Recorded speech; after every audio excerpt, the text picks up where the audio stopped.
Тръгнаха си.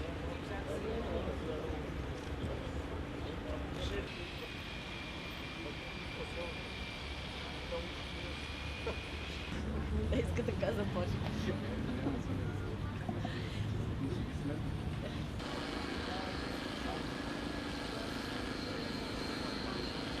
Много дълъг път имаме все още да извървим. Това е като че ли една от първите стъпки с този, нали, най-виден символ на насилието и окупацията в България.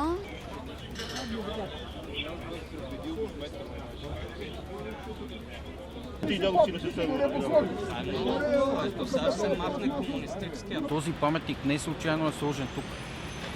В памет на всичките загинали против фашизма. Руски хора, войници. И заради това е сложен тук. И не е само паметник на съветската армия, ами и на всички жертви против фашизма.